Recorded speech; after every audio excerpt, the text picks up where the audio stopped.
Soekarni Kartodiwirjo lahir pada 14 Juli 1916 di Blitar, Jawa Timur. Ia dikenal sebagai salah satu tokoh pemuda yang berperan besar dalam peristiwa proklamasi kemerdekaan Indonesia tahun 1945. Sejak muda, Soekarni sudah aktif dalam pergerakan nasional dan memiliki semangat perjuangan yang sangat kuat. Ia merupakan putra dari Dimon Kartodiwirjo yang disebut sebagai keturunan Eyang Onggo, yaitu seorang juru masak Pangeran Diponegoro, dan Supiah, seorang gadis asal Kediri.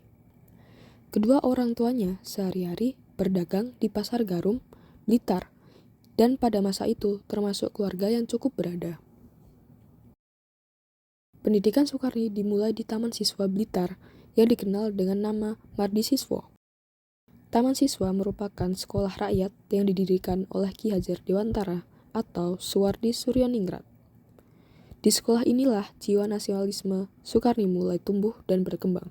Ia dididik dalam lingkungan yang menanamkan semangat kebangsaan serta sikap anti penjajahan. Lulus dari Mardi Siswo, Soekarni melanjutkan studi ke HIS Blitar, lalu lanjut ke Mulo Blitar.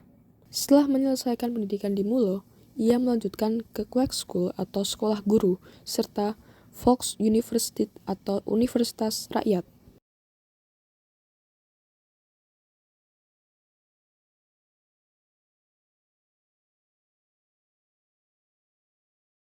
Memasuki tahun 1930, Soekarni mulai aktif dalam perjuangan kemerdekaan melalui jalur politik. Ia bergabung dengan Indonesia Muda, yaitu organisasi kepemudaan Partai Indonesia atau Partindo. Saat di Indonesia Muda ini, Soekarni pernah ditugaskan ke Bandung untuk mengikuti sekolah pengaderan. Salah satu pengaderannya adalah Soekarno, sehingga kesempatan tersebut merupakan kali pertama Soekarni bertemu dengan Soekarno. Menjelang akhir pemerintahan Belanda, Soekarni yang saat itu memimpin Indonesia Muda ditangkap oleh Belanda.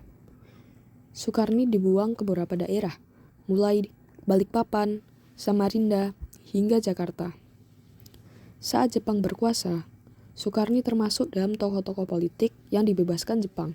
Pada masa Jepang ini, kemudian Soekarni bersama tokoh muda lain membentuk Angkatan Baru Indonesia, yang sekretariatnya berada di Jalan Menteng 31. Menjelang akhir Perang Dunia II, situasi politik Indonesia semakin tegang setelah Jepang menyerah kepada Sekutu pada 15 Agustus 1945. Terjadi perbedaan pendapat antara golongan tua dan golongan muda.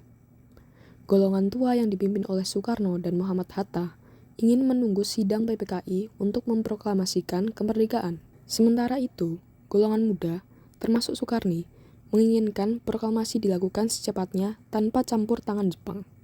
Desakan kelompok muda kian besar ketika mereka mendengar kabar penyerahan Jepang pada tanggal 15 Agustus 1945.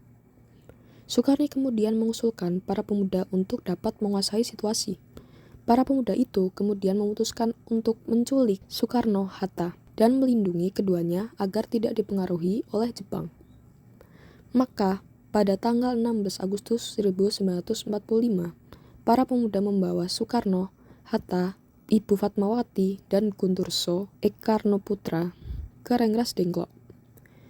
Tanggal peristiwa tersebut kemudian dikenal dengan peristiwa Rengas Dengklok. Di hari yang sama, pada sore harinya, Ahmad Soebardjo datang ke Rengas Dengklok untuk menjemput Soekarno-Hatta. Para pemuda dijanjikan bahwa proklamasi kemerdekaan akan segera diumumkan. Malam harinya, para tokoh kemerdekaan itu berkumpul di rumah Laksamana Maeda. Soekarno, Hatta, dan Ahmad Soebardjo berada dalam ruangan bertiga untuk merumuskan teks proklamasi. Setelah itu, teks yang sudah disusun kemudian dibacakan di hadapan hadirin.